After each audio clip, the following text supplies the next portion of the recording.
Political पार्टियां RSS और BJP को छोड़ के आ रही है एक सामाजिक मूवमेंट में, ये बहुत खुशी की बात है और हमारा दिल जो है एकदम फूल के एकदम खुशी से गदगद हो गया। इसीलिए मैं ये कह रहा था कि सभी का वेलकम है, सभी पॉलिटिकल पार्टीज का, आरएसएस और बीजेपी को छोड़ के, क्योंकि वो तो भारत का संविधान बदल के दूसरे काम पे लगे। तो सभी का वेलकम है, सभी इस सोशल मूवमेंट से जुड़े। ये देश बचाने का, अगर SC/ST इस देश पे पहला अधिकार, बार बार ये कहा जाता है और ये सही है, शेड्यूल कास्ट और शेड्यूल ट्राइब कम्युनिटी का इस देश के संसाधनों पे पहला अधिकार है।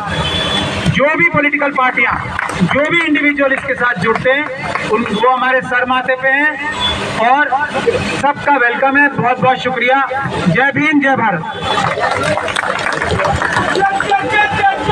दोस्तों, इस धरने में बहुत ही महत्वपूर्ण भूमिका एक और युवा साथी ने निभाई है, जिनका नाम है आशुतोष। और आशुतोष का पहचान भीम आर्मी दिल्ली यूनिवर्सिटी के स्टूडेंट फेडरेशन के अध्यक्ष हैं और शुरू के दिन से हमारे साथ यहाँ पर दिन में भी और रात को भी कंधे से कंधा मिलाकर के जुड़े हुए हैं। तो मैं इस क्रांतिकारी साथी के लिए आपसे कहूँगा कि जोरदार तालियां बजाएं और ये अपनी बात भी रखें।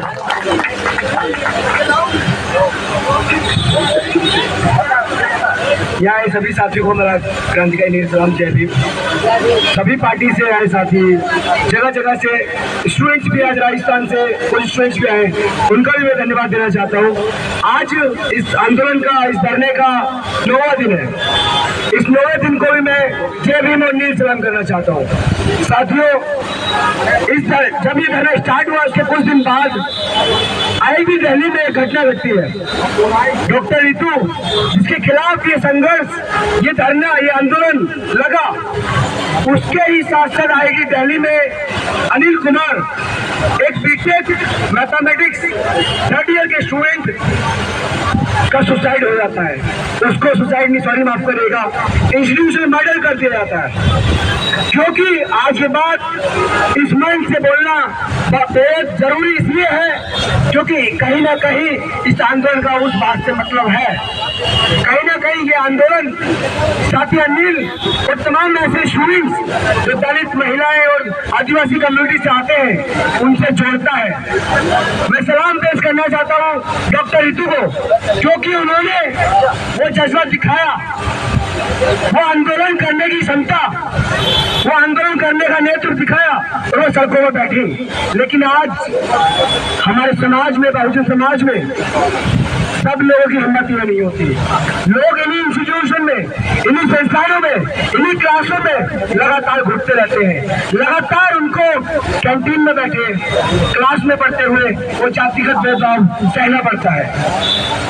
हम लोग इस दिल्ली यूनिवर्सिटी के 100 साल के इतिहास में पहली बार एक नीले झंडे के नीचे स्टूडेंट ऑर्गेनाइजेशन बना, क्योंकि हर बार रोहित वेमुला कोई ना बन जाए, हर बार दर्शन सोलंकी कोई ना बन जाए, हर बार पायल तड़वी कोई ना बन जाए।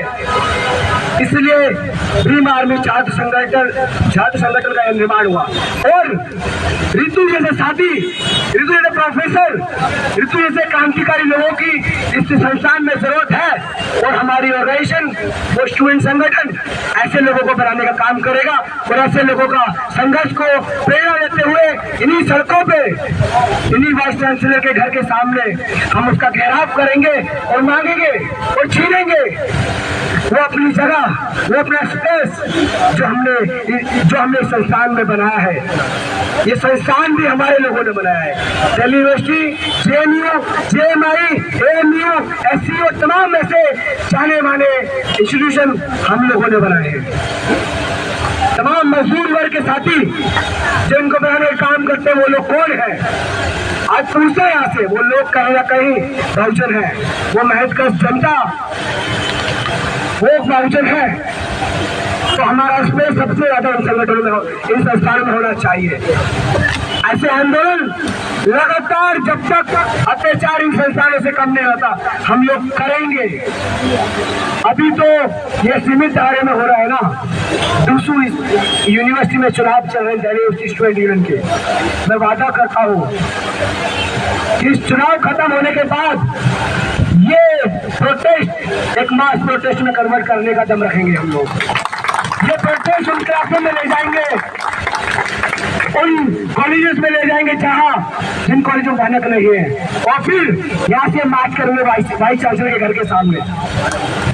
बिफोर कोविड यहाँ से ही बहुत सारे ऐसे आंदोलन निकले हैं, चाहे वो कैंपस रीओपन का प्रोटेस्ट रहा हो, चाहे रोस्टर का प्रोटेस्ट रहा हो। यहाँ इस यूनिवर्सिटी ने तमाम ऐसे क्रांतिकारियों को जन्म दिया है जो यहाँ के लोगों को ऑर्गेनाइज करने का दम रखते हैं। यहाँ के बहुजन, यहाँ की महिलाएं, यहाँ के आदिवासी, यहाँ के तमाम रिलीजियस माइनॉरिटियों को ऑर्गेनाइज करने में दम रखते हैं। और वो ऑर्गेनाइज सिर्फ और सिर्फ नीले झंडे के अंदर होंगे, सिर्फ और सिर्फ बहुजन आंदोलन के फ्लैग के नीचे होंगे, चाहे कोई भी अम्बेडकर ऑर्गेनाइजेशन हो। मैं सबका सम्मान करता हूँ, चाहे वो बीएसपी हो, भीम आर्मी हो, और तमाम ऐसे अम्बेडकर संगठन जो सामाजिक न्याय की बात करते हैं, जो इन सड़कों पर आकर उन बहुजनों की बात करते हैं। माननीय काशीराम साहब और कहीं ना कहीं डीएसपी का वो मूवमेंट रहा जो हम जैसे लोगों को इस संस्थान में ले आएंगे। और हम जैसे लोग आज जब दिल्ली यूनिवर्सिटी में आ जाते हैं तो इनकी आंखों में बहुत किरकिरी होती है। प्रोफेसर रितु जैसे लोग जब इन संस्थानों पढ़ाने लगते हैं तो इनको बहुत दुख होता है।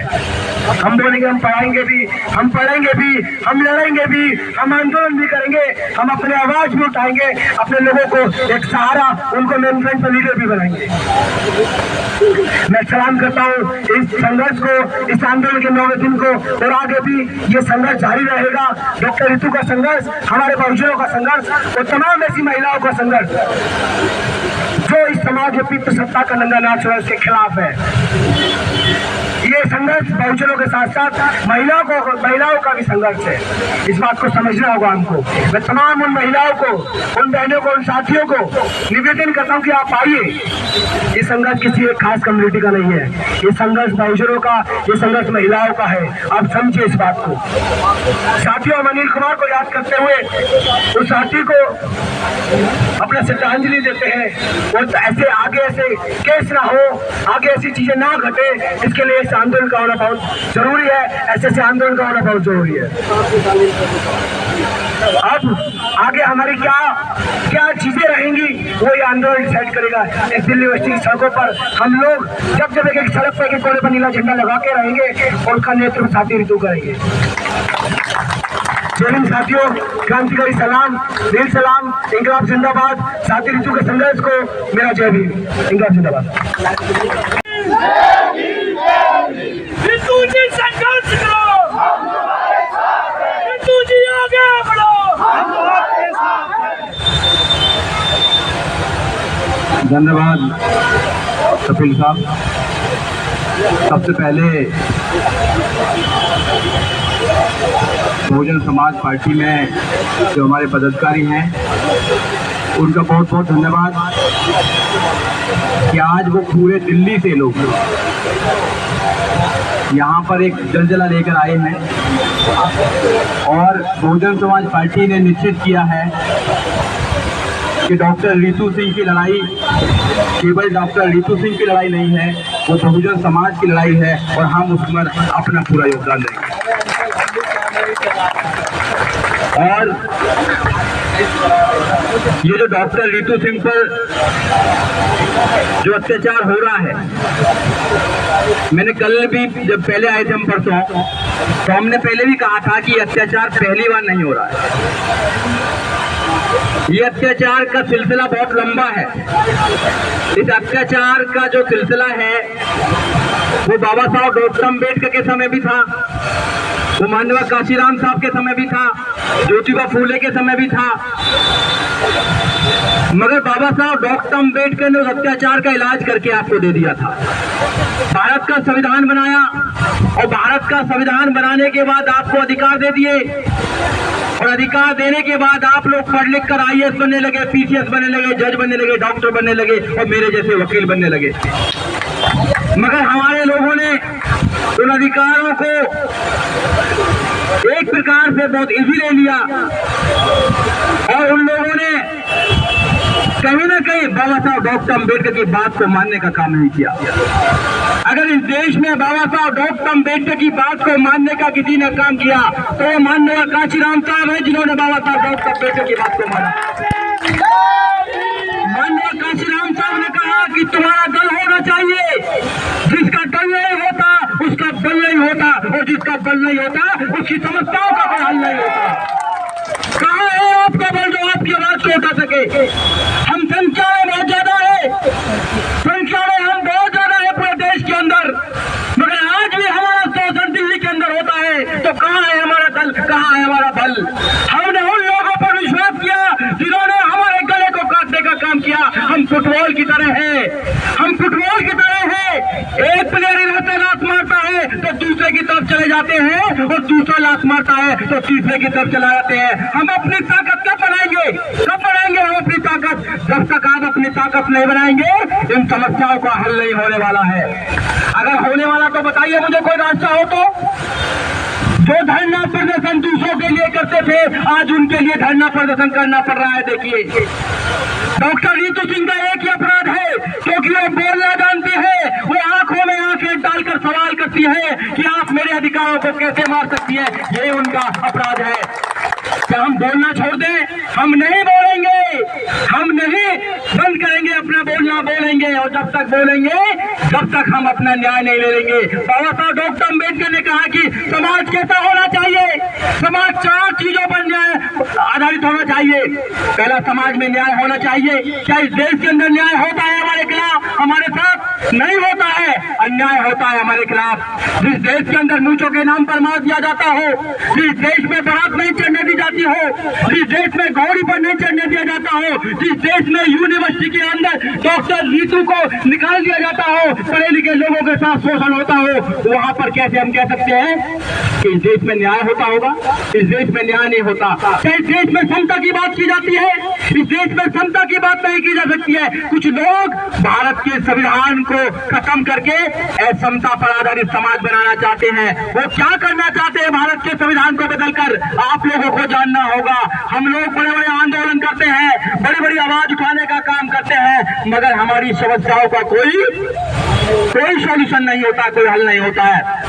मेरे भाइयों, अगर आपको अपने समस्या का परमानेंट सॉल्यूशन देखना है तो अभी भानु प्रताप जी कह रहे को राजनीति की बात नहीं करेंगे। भाई मैं तो राजनीतिक आदमी हूँ, मैं तो राजनीतिक आदमी हूँ। बाबा साहब डॉक्टर अम्बेडकर राजनीति थे, हम तो उनके वंशज हैं, हम तो उनके वंशज हैं। अगर बाबा साहब डॉक्टर अम्बेडकर राजनीतिक नहीं करते तो हम लोगों को संविधान नहीं दे पाते, और संविधान नहीं होता तो मेरे जैसे वकील खड़े नहीं हो पाते। इसलिए राजनीति करनी जरूरी है।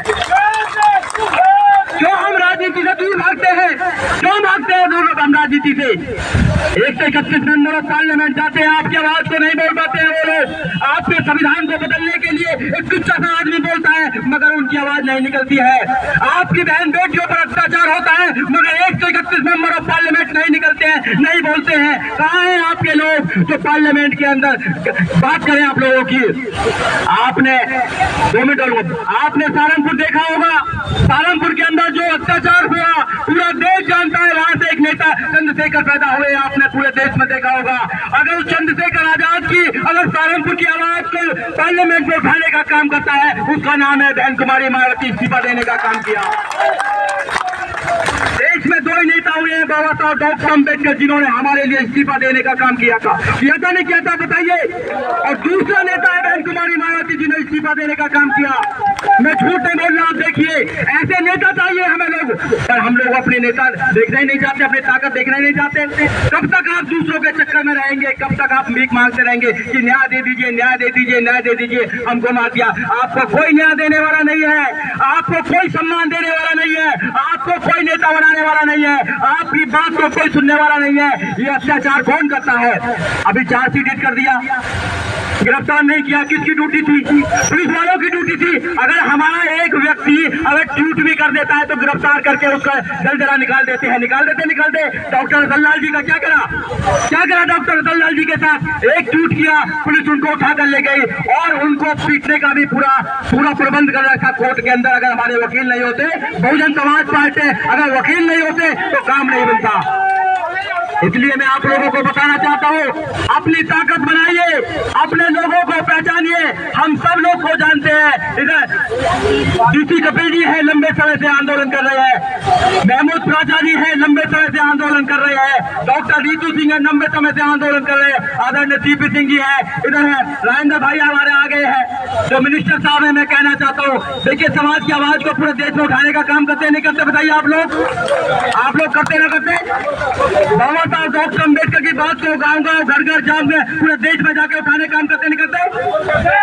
मगर जब उन्होंने बाबा साहब डॉक्टर अम्बेडकर की बात फिर से क्या लगी तो ऐसी कौन सी मजबूती इस्तीफा देना पड़ा? कैसा इस्तीफा देना पड़ा बताइए? दूसरी पार्टियों में हम लोग कितने भी बड़े बन जाए, कोई हमारा कुछ होने वाला नहीं है। इसलिए मेरे भाइयों, जुल्म के साये में मुंह खोलेगा कौन?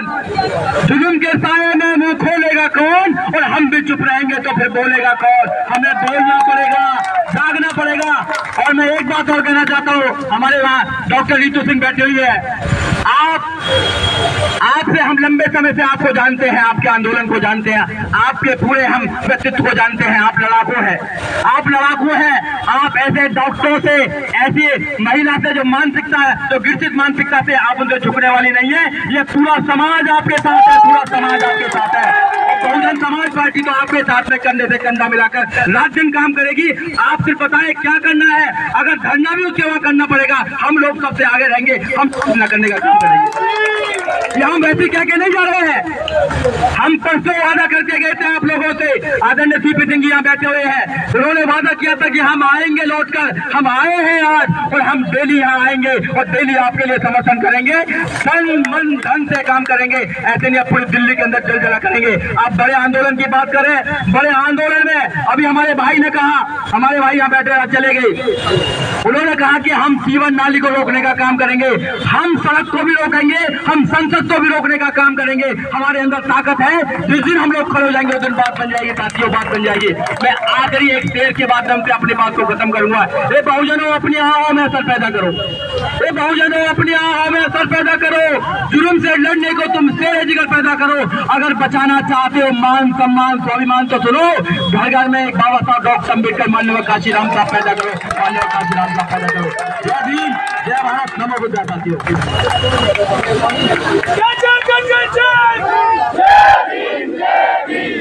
प्राचा जी,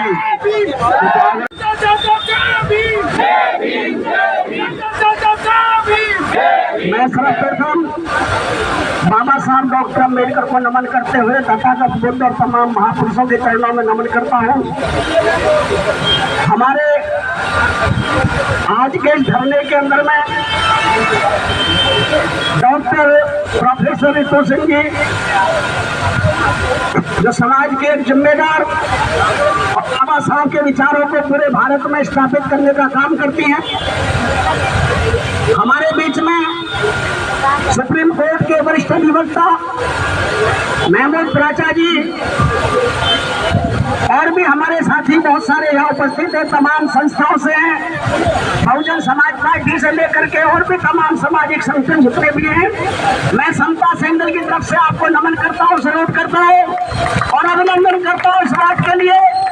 भाई महमूद प्राचा जी और हमारे प्रताप जी हैं यहाँ पे, वीके जाटव जी हैं, IR सिंह जी जो सुप्रीम कोर्ट के वरिष्ठ एडवोकेट हैं और भी तमाम प्रकार के संगठनों के मुखिया हैं। सबको अभिनंदन इसलिए करता हूँ कि एक कॉल पर रीतू सिंह के थोड़े से कहने से उनके दुख दर्द में सम्मिलित होने के लिए आप तमाम साथी आए। आपको मालूम है मुझे बाईपास सर्जरी हुआ है, बहुत जल्दी हुआ है और मैं जब मेरे साथी दल के तमाम लोग यहाँ पर लगे हुए हैं, उसके बावजूद मुझे कहा गया कि आपने आना है तो मैं आपके बीच में आया हुआ हूँ। रीतू सिंह जी, हम आपको डॉक्टर रीतू सिंह जी, हम आपको ये कहना चाह रहे हैं, ये समाज जो किसी भी पार्टी का हो, किसी भी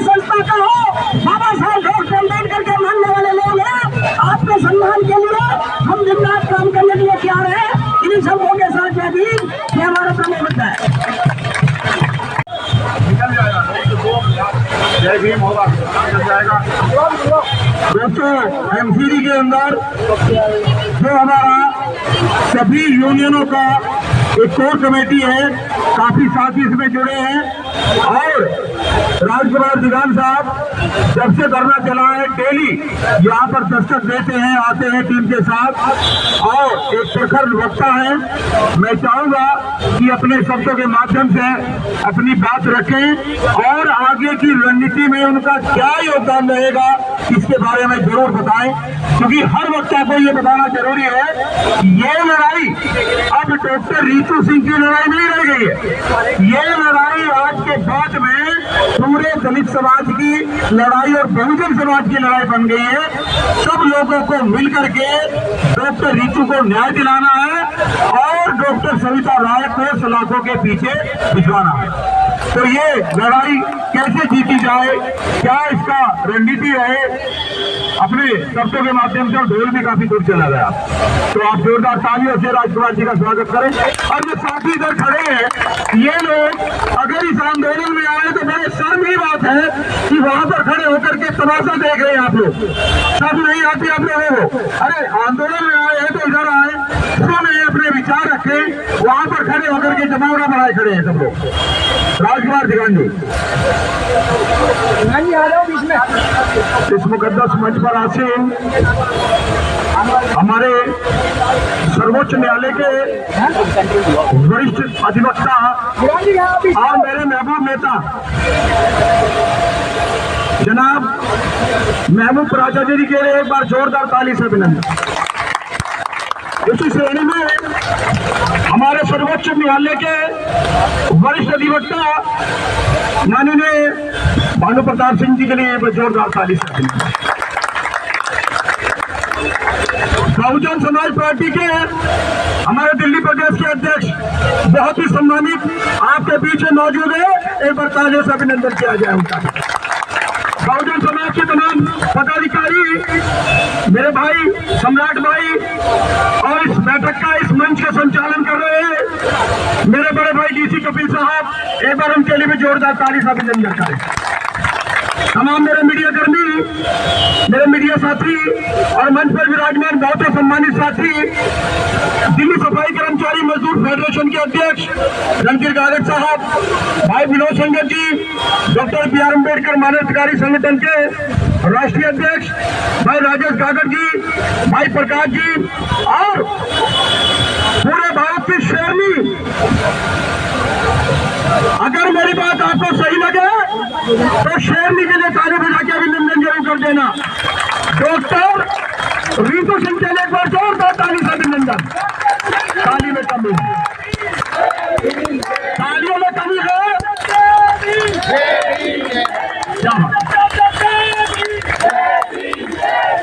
समता सैनिक दल के मेरे तमाम पदाधिकारी, मेरे वरिष्ठ नेता, अभी आपको पता चला कि ऑपरेशन हुआ है, लेकिन काम के लिए और बहुजनों के लिए जो जज्बा है, मैं जज्बे को सलाम करता हूँ आपके हमारे बीच में। तो कैसे कैसे मंजर सामने आने लगे हैं और गाते गाते लोग भी अब चिल्लाने लगे हैं। तो कैसे कैसे मंजर अब सामने आने लगे हैं और गाते गाते लोग भी अब चिल्लाने लगे हैं। अब तो बदल दो इन पुराने तालाब का पानी कि अब कमल के फूल भी मुरझाने लगे हैं। हमारे बीच में जनाब गुलाम सरवर साहब, आपकी तमाम टीम का मैं अभिनंदन करता हूँ, आपका धन्यवाद करता हूँ।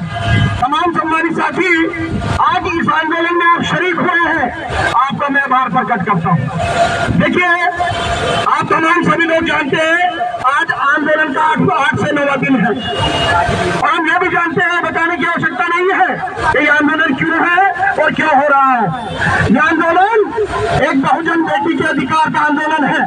ये आंदोलन एक बहुजन बेटी के आत्म सम्मान का आंदोलन है और ये आंदोलन डॉक्टर रितु, हमारे बीच में प्रोफेसर डॉक्टर रितु का ये आंदोलन है।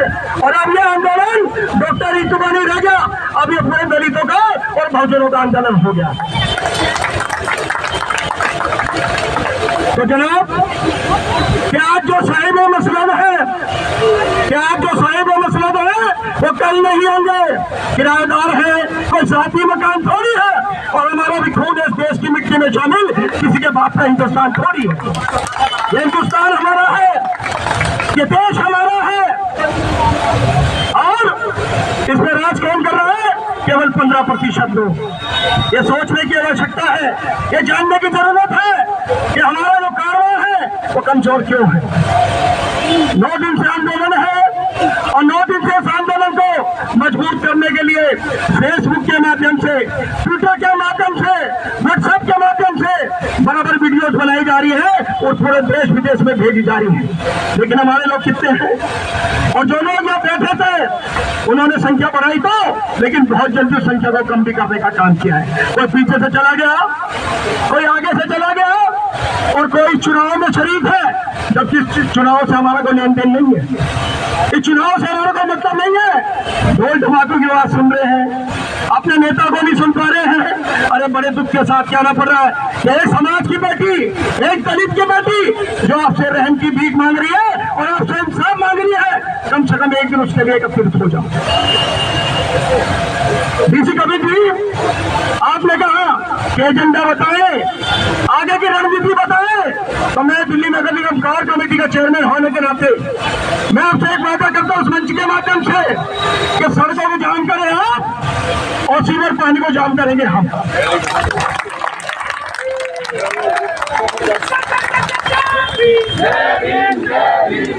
इन चक्कों को जाम करो कि कोई भी आंदोलन नहीं जानता हूँ। मैं अपने देश के कानून की बहुत ज्यादा सम्मान करता हूँ, मैं अपने सर्वोच्च न्यायालय का बहुत सम्मान करता हूँ, लेकिन हमारा देश का कानून 2 प्रकार का है। गरीब के लिए अलग, दलित के लिए अलग, और अमीर के लिए अलग है। एक आदमी जो कम से कम 10 से 20 लोगों को कुचलकर शराब के नशे में, हमारा देश का स्टार सलमान खान, जो कि 5 से 6 लोगों को कुचलकर फुटपाथ पर और आज बाइक जब बरी किया जाता है, क्या उसको आजीवन कारावास नहीं होना चाहिए? उसको होना चाहिए। लेकिन क्या है कि एक दलित का बच्चा इस कॉलेज में बर्दाश्त नहीं किया गया, एक प्रोफेसर को इसलिए निलंबित किया गया, इसलिए टर्मिनेट किया गया क्योंकि वो दलित छात्र है, एक दलित शिक्षक है, और स्टेटमेंट लिया उन फेक बच्चों का, उन फेक विद्यार्थियों का कि डॉक्टर रितु को पढ़ाना नहीं आता। मैं पूछना चाहता हूँ इस कॉलेज परिसर से, मैं पूछना चाहता हूँ मैनेजमेंट से कि जब डॉक्टर रितु को अपॉइंट किया था तो स्कूटनी भी बैठी होगी, इंटरव्यू भी होगा। जब आपने इंटरव्यू दिया तो डॉक्टर रितु ने बखूबी आपके क्वेश्चनों का पुटअप किया, आपके क्वेश्चनों का जवाब दिया, आपके इंटरव्यू में क्लियर होकर और यहाँ प्रोफेसर बनी। जब आप लोग कहाँ थे? आज आप कहते हैं कि डॉक्टर रितु को पढ़ाना नहीं आता, बल्कि पढ़ाना तो इस प्रिंसिपल को नहीं आता जो कि यह कॉलेज में विराजमान है। मैं इस मंच के माध्यम से चैलेंज करता हूँ, मैं चुनौती देता हूँ इस पूरी मैनेजमेंट को, मैं चुनौती देता हूँ पूरी यूनिवर्सिटी को। अगर सारे प्रिंसिपल मिलके डॉक्टर रितु को पढ़ाई के मामले में कंपटीशन दे और हराए, अगर डॉक्टर रितु हार गई तो हम आंदोलन वापस ले लेंगे।